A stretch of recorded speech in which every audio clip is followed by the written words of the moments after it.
नमस्कार, the follow up के इस लाइव में आपका स्वागत है। आप तमाम दर्शक धीरे धीरे करके सबसे पहले जुड़ जाइए और उसके बाद इस लाइव को जो है आप शेयर कर दीजिए, ताकि ये जो महत्वपूर्ण खबर आप तक लेकर के मैं और मेरे साथ पांडे जी जो हाजिर हुए हैं वो ज़्यादा से ज़्यादा दर्शकों तक जो है यह ज़रूरी खबर पहुँचे।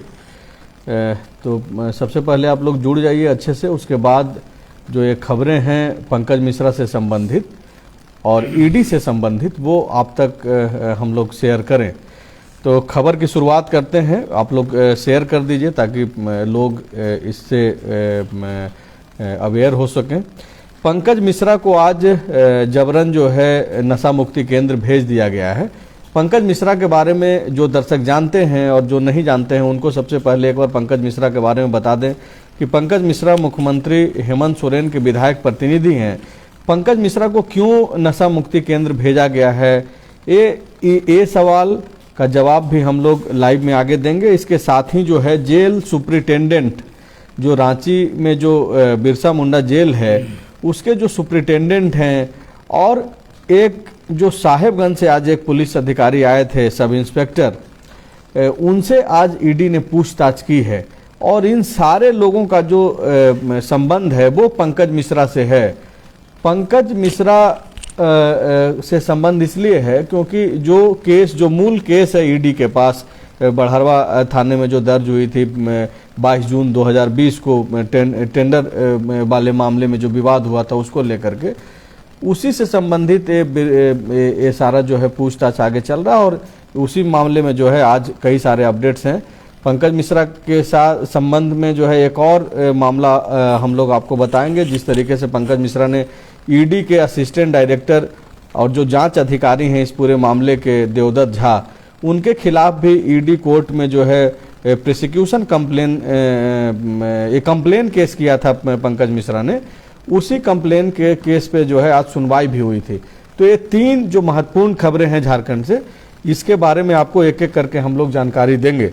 हमारे साथ पांडे जी हैं। पांडे जी, सबसे पहले दर्शकों को ये बताइए कि आखिरकार पंकज मिश्रा को नशा मुक्ति केंद्र क्यों भेजा गया है और वो भी जबरन भेजा गया है।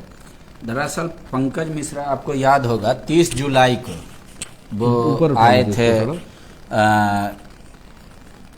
रिम्स और उस दौरान वो पेनक्रियाज प्रॉब्लम का बात कर रहे थे कि पेनक्रियाज में दर्द होता है और उस समय फॉर्टविन एक दवा है जिसका वो सेवन रेगुलर तौर पे करते थे और उस दवा के सेवन के चलते उनमें बिहेवियर चेंज हो गया है। वो एक आम आदमी की तरह बिहेव नहीं कर रहे हैं। तो अभी जो रिम्स में डॉक्टर विजय प्रताप और जो पूरा उनका बनाया गया था उसके बाद से उन लोगों ने जांच करके ये कहा कि पेनक्रियाज में भले दर्द हो या ना हो, लेकिन वो इतना ज्यादा हैबिचुअल हो गए हैं फॉर्टविन दवा को लेके कि कम पावर वाले दवा से भी दर्द चल जाता है लेकिन इनकी बेचैनी बढ़ी रहती है। तो हमेशा बेचैन रहने वाला आदमी को नॉर्मल नहीं कहता है। तो वो डॉक्टरों ने सलाह दिया कि मनोचिकित्सक की देखरेख में इनकी इलाज दवा का क्या नाम बता रहे हैं? फॉर्टविन। ये पेनक्रियाज के बीमारी में प्रतिबंधित दवा है। अच्छा, इसका इलाज हर कोई नहीं। दर्शकों को एक बार फिर से स्पष्ट कर दें कि पंकज मिश्रा जो कि मुख्यमंत्री हेमंत सोरेन के विधायक प्रतिनिधि हैं, वो जब जेल गए तो बताया गया कि उनकी तबीयत खराब है पेनक्रियाज से संबंधित। पेनक्रियाज से संबंधित जो उनकी जो समस्या है उसके लिए बाकायदा वो एक जो है प्रतिबंधित दवा का इस्तेमाल करते थे जिसका नाम फॉर्टविन है। और याद होगा, देखिए दर्शकों को बताए, पहले जब वो गए थे सीधे आम नॉर्मल आदमी की तरह ईडी कार्यालय गए थे। देर शाम को जब कोतवाली थाने में रखा गया था तो वो थोड़ा झुके हुए थे, आपको याद है। चूंकि पूछताछ के दौरान वो इंजेक्शन नहीं ले पाए जो सामान्य दिन में लेते हैं और वो कहे कि वो मेरा आदत है, दर्द हो रहा है, पर उनको दर्द था, दर्द की वजह से वो झुक गए थे, तो कोतवाली को ही बता दिया गया। तरीके से वो एडिक्टेड थे, एडिक्टेड हैं अब तक प्रतिबंधित दवा का, हाँ, जिसको लेकर के आज उनको जबरन जो है रिम्स से सीआईपी स्थित जो नशा मुक्ति प्रतिबंधित दवा इस लिहाज से है क्योंकि वो साधारण दुकानों पे नहीं मिलेगा और बिना डॉक्टर के प्रिस्क्राइब्ड किए नहीं मिलेगा। वो अस्पताल में ही उसका ये सप्लाई होता है कंपनी के द्वारा। लेकिन चूंकि ये पावरफुल आदमी है तो दवा लेना कौन सी बड़ी बात है, डॉक्टर का प्रिस्क्रिप्शन भी था। तो लेकिन वो इतना ज्यादा लेते थे उस दवा को कि अब अगर उस दवा का लेवल कम हो जाने के बाद या नहीं लेने के बावजूद भी इनको दर्द का एहसास बाद में है कि दर्द हो रहा है कि नहीं हो रहा है, इनको बेचैनी हो जाती है। सामान्य मनुष्य से बिहेवियरल चेंजेस इनमें देखा जाता है, तो वो अलग अलग बिहेव करते हैं। तो डॉक्टरों की एक पूरी टीम ने इनका पूरा इलाज कराया कि मनोचिकित्सक से। आपको याद होगा कि 2 दिन पहले भी वहां पे सारे हवलदार, सिपाही और दरोगा को भेजा गया था कि आप इनका जो सीआईपी है वहां पे इनको भर्ती कराइए। लेकिन पंकज मिश्रा ने ये कहा कि नहीं, हम रिम्स में ही इलाज कराएंगे, हम नहीं जाएंगे। तो इस वजह से उनके इनकार करने के बाद अब रिम्स प्रबंधन और जेल प्रबंधन ने ये कहा कि अब इनको जबरन भेजा जाएगा। अच्छा, जबरन जब हम लोग इस्तेमाल कर रहे हैं कि जबरन भेजा गया है पंकज मिश्रा को, तो इसके पीछे का भी एक आधार है। आधार ये है कि 30 नवंबर को ही जो है पंकज मिश्रा को रिम्स से छुट्टी दे दी गई थी। इसके बावजूद वो अब तक बने रह रहे थे रिम्स में। आप समझिए कि अब तक जो है 30 नवंबर के बाद से वो कैसे रह रहे थे। हालांकि इस पे भी सवाल उठा बकायदा। इसके बाद आज अतिरिक्त पुलिस बुलाई गई और उसके बाद उनका कमरा जो है रिम्स में, जो पेइंग वार्ड में जहाँ पे वो ठहरे हुए थे, जहाँ पे उनका इलाज चल रहा था, वो कमरा जबरन आज खाली कराया गया और उनको सीआईपी ले जाया गया है। तो जो जबरन शब्द का इस्तेमाल कर रहे हैं वो दरअसल इसके पीछे का वजह यह है कि पंकज मिश्रा जाना नहीं चाहते थे। नहीं, वो कह रहे थे कि आप मनोचिकित्सक के कंसल्ट में हमारा इलाज रिम्स में ही कीजिए, क्योंकि वो पेइंग वार्ड A18 में थे भर्ती। उससे पहले वो शुरू में आए थे तो ट्रोमा सेंटर में थे। फिर डॉक्टर विनय प्रताप के जब विभाग में गए तो वो कह रहे थे कि यहीं इलाज कराइए, जबकि डॉक्टरों की टीम कह रही थी कि रांची में, चूंकि कांके में हमारा स्टेट सरकार का भी गवर्नमेंट का रिम पास है और वहां भी है, तो ये कह रहे कि ये एडिक्टेड है, नॉर्मल बिहेवियर नहीं है और ये सिर्फ दवा की वजह से है। तो ये कोई मनोचिकित्सक ही इलाज कर सकता है। तो आज जैसे अजय बाखला जी, उनका पहला प्रारंभिक जांच वहां किए नशा मुक्ति केंद्र में, और ये कह रहे कि वो सुपरविजन में रहेंगे कई डॉक्टरों के, और जो भी बिहेवियरल चेंज आएगा उसको कैसे नॉर्मलाइज किया जाए। जैसे सामान्य तौर पे आप इसको ऐसे भी समझिए कि कोई आदमी अगर चाय का भी एडिक्टेड होता है तो कुछ घंटे के बाद अगर उसको चाय नहीं मिलती है तो चाय खोजने लगता है। उसका जब अगर आप अपग्रेडेड वर्जन, अब मोबाइल का जमाना है तो दर्शक कैसे समझेंगे, अपग्रेडेड वर्जन हो जाइएगा, चाय नहीं मिलेगी तो आप में बेचैनी आ जाएगी, आप सामान फेंकने लगेंगे, तब आपको कहा जाएगा you are not a normal man. तो इसलिए उनको मनोचिकित्सक के पास भेज दिया गया है और वहाँ जो सीआईपी में डॉक्टर अजय बाखला है वो उनका ट्रीटमेंट करेंगे। आज उनका पहला चेकअप वगैरह हुआ।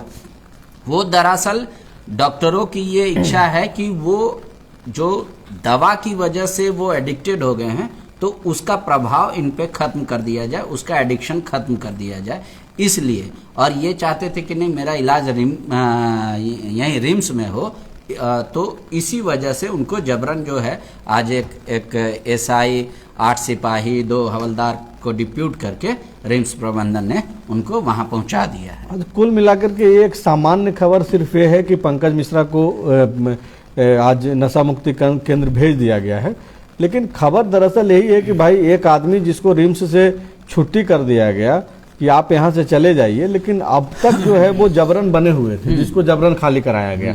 दूसरी खबर जो महत्वपूर्ण ये है कि ये जो बढ़ावा, जो कि पूरा जो पंकज मिश्रा तक जो ईडी पहुंची और अब पंकज मिश्रा के जरिए कई सारे नाम जो इसमें जुड़े हैं, इस पूरे जांच के दायरे में आए हैं। अभी मुख्यमंत्री हेमंत सोरेन खुद जांच के दायरे में हैं। तो ये जो सारा नाम आया है उसका आधार कहां से शुरू हुआ? वो दरअसल आधार ये जो 22 जून 2020 में जो बढ़ावा में जो एक केस दर्ज हुआ, शंभू नंदन ने जो केस कराया था जिसमें पंकज मिश्रा का नाम आया, आलमगीर आलम जो हेमंत सोरेन की कैबिनेट में अभी भी मंत्री हैं, कांग्रेस विधायक दल के नेता हैं, इन दोनों का जो नाम आया, इनके अलावे कई अन्य लोगों का भी नाम था। और वो दरअसल मामला ये था कि भाई वहाँ पे एक टेंडर टोल टैक्स का होना था, टोल प्लाजा का, और उसी से संबंधित जो है धमकाया जा रहा था लोगों को कि भाई आप इसमें पार्टिसिपेट नहीं करो। अमूमन जो लोग इस तरीके का काम करते हैं या फिर जिनके आसपास के लोग ऐसे काम वहाँ पे दो चीज है, बढ़ारवा और राजमहल, 2 टोल गेट का था। उसमें सबू नंदन जी दोनों जगह मतलब इच्छुक थे और ले रहे थे। एक जगह ऑलरेडी था, आपको वो ऑडियो क्लिप भी याद होगा जो हाँ, हम लोगों ने काफी दिखाया था इस खबर को। आलमगीर साहब के फोन से पहले आलमगीर साहब ने लगाया और कहा कि भाई देखो वहाँ पे कुछ लोग आए हैं, काम करना चाहते हैं, इच्छुक। तब तक पंकज मिश्रा ले लिए फोन और उसको बोलने लगे कि नहीं अब तुमको छोड़ना ही होगा। फिर उधर से हुआ, अब उसको लेकर केस हुआ था कि भाई धमका के हमको टेंडर मैनेज करना चाह रहे हैं या हटाना चाह रहे हैं। उसके बाद वो जब केस हुआ उसमें सुपरविजन में दोनों का नाम हटा दिया गया, ये कहते हुए। तो इसीलिए केस के आयोग को आज बुलाया गया था कि आपका क्या पक्ष है। तो उसने यही कहा कि जो उस समय के सुपरविजन ऑफिसर थे, डीएसपी प्रमोद मिश्रा, उनका ये निर्देश था, आदेश था।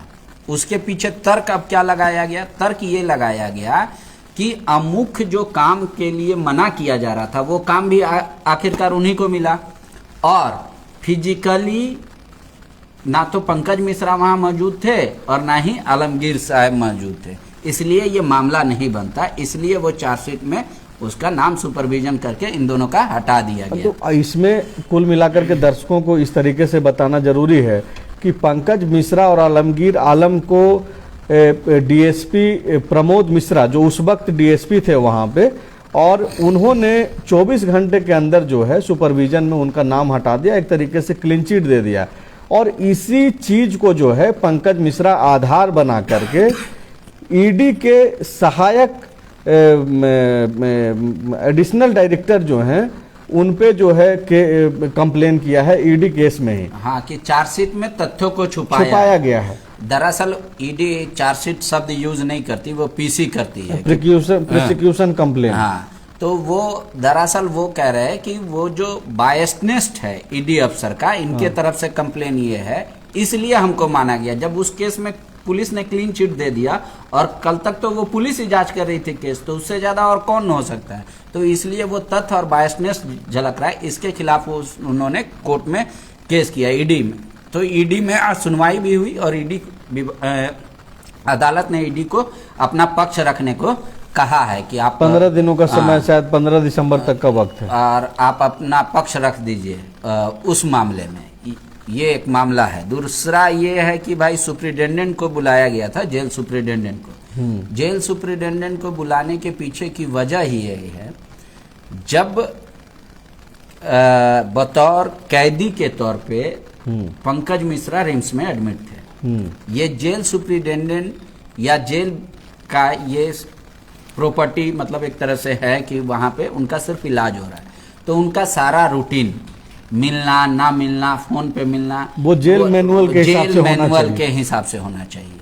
लेकिन ईडी ने पाया कि इस दौरान पंकज मिश्रा फोन पे बात करते हैं, लगातार फोन पे जेल मैनुअल का लगातार उल्लंघन किया। और जब उनके 2 ड्राइवर का फोन सीज किया गया, जब उनको शायद अभी खबर आ रही है कि वो लोग भी फरार हो गए, उन लोगों को बुलाया गया है बाकायदे। वो सम्मन जारी करके बुलाया गया है, तो वो भी फरार हो गए। दाऊ यादव का तो आप जानते हैं ये पूरा प्रकरण, उनका परिवार भी फरार हो गया है, उनको भी बुलाया गया था ईडी के द्वारा। तो उस फोन कॉल का, और ऑलरेडी एक फोन कॉल ट्रैक में था ईडी के द्वारा, तो उसके अनुसार ईडी का दावा है कि 300 कॉल किए गए इस दौरान। तो ये जेल मैनुअल का उल्लंघन है। एक कैदी फ्रीक्वेंट फोन नहीं कर सकता, या फिर उसके लिए एक स्पेशल लिए, तो इसीलिए बुलाया गया था कि जेलर के तरफ से या जेल सुप्रिटेंडेंट के तरफ से क्या कुछ इस तरीके का था कि क्योंकि वो तो सामान्य पीड़ित मरीज नहीं थे, वो एक कैदी थे, तो वो कैसे प्रोटोकॉल या कैसे जो निर्देश होता है जेल मैनुअल का पालन आखिर किन शर्तों में नहीं हुआ। क्या इन लोगों ने जानबूझ के इतनी ढिलाई बरत रखी थी, छूट दे रखी थी कि ये बात कर सकते हैं। ईडी कैदी ने तो रहने की- बाकायदा टिप्पणी की थी कि भाई पंकज मिश्रा पावर एंजॉय कर रहा है वहां पे रह करके। तो देखिए, अब इसके पहले कि लाइव हम समाप्त करें, 3 जो बड़ी अपडेट्स हैं पंकज मिश्रा से संबंधित, पंकज मिश्रा से जुड़ा हुआ, वो आपको फिर से एक बार रिपीट कर दे रहे हैं संक्षेप में। पंकज मिश्रा को आज रिम्स से जबरन शिफ्ट कर दिया गया है सीआईपी स्थित नशा मुक्ति केंद्र। दरअसल वो एक प्रतिबंधित दवा लेने का मतलब आदतन उनका जो है आदत बन गया था, एडिक्टेड हो गए थे, उसको लेकर के लगातार उनकी कोशिश की जा रही थी कि भाई इंटरेस्टिंग बात बता देते हैं। हाँ, थोड़ा बता दर्शक को भी हाँ, इतना टेंस न्यूज में भी दर्शक को मजा नहीं आता। दरअसल पंकज मिश्रा के एक घोर विरोधी हैं, नाम उनका आप जानते होंगे, मुंगेरी यादव। हाँ, प्रकाश यादव जिनको हाँ, उर्फ मुंगेरी यादव। पंकज मिश्रा का ऐसा कहना है कि उन्हीं के फैट मारने की वजह से इनका पैनक्रियाज खराब हुआ था, ठीक है, इसीलिए ये दवा लेते हैं। दरअसल लड़ाई हुआ था पहले। बिल्कुल बिल्कुल। तो इस तरह की चर्चा है कि भाई मारपीट उनके साथ किया गया। अब इसमें क्या सच्चाई है क्या नहीं है वो नहीं है। अब हाँ, ईडी इसका जांच तो नहीं करेगी ना बाबा। हाँ, तो लेकिन कुल मिलाकर के खबर यही है, पंकज मिश्रा से जुड़ी हुई जो 3 महत्वपूर्ण खबरें हैं कि पंकज मिश्रा को आज रिम्स से जबरन भेज दिया गया है सीआईपी स्थित नशा मुक्ति केंद्र, जहां पे अब उनका इलाज होगा। दूसरी खबर जो पंकज मिश्रा से ही संबंधित है और जिसको लेकर के आज जेल सुप्रिंटेंडेंट, जो कि बिरसा मुंडा जेल के जो सुप्रिंटेंडेंट हैं, उनको ईडी ने बुलाया था, ईडी ने पूछताछ किया। पूछताछ इसलिए किया गया क्योंकि जब वो रिम्स में पंकज मिश्रा रह रहे थे तो वो जेल मैनुअल का लगातार उल्लंघन कर रहे थे, और जब जेल मैनुअल का उल्लंघन हो रहा था तो जाहिर सी बात है कि जेल सुप्रिंटेंडेंट से पूछताछ होगी। बाकायदा इसको लेकर के ईडी ने एक टिप्पणी भी की थी कि जेल में रिम्स में जो है इलाज के नाम पर पंकज मिश्रा पावर एंजॉय कर रहा है। इसके अलावा तीसरा जो पंकज मिश्रा से ही संबंधित एक मामले में बड़हरवा के एसआई सब इंस्पेक्टर को आज बुलाया गया था।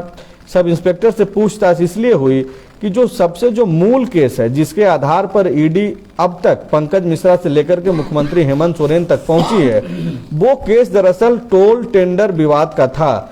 उसी का जो केस आईओ थे उनको आज बुलाया गया, उनसे पूछा गया कि भाई जो केस आपके पास हुआ था उसमें पंकज मिश्रा और आलमगीर आलम को कैसे क्लीन चिट दे दिया गया। तो उसमें एसआई ने यही कहा, जो केस आईओ थे, कि एक प्रमोद मिश्रा नाम के उस वक्त डीएसपी थे, उन्होंने 24 घंटे के भीतर ही, यानी कि अभी केस हुआ 6 बजे जब आपसे हम लोग जुड़ रहे हैं, सपोज मान लीजिए कि इस वक्त केस हुआ, जो कि राज्य में एक मंत्री है, दूसरा मुख्यमंत्री हेमंत सोरेन के विधायक प्रतिनिधि है, यानी कि पंकज मिश्रा और आलमगीर आलम के ऊपर एफआईआर होता है, और 24 घंटे में जो है राज्य की पुलिस ने उनको क्लीन चिट दे दी।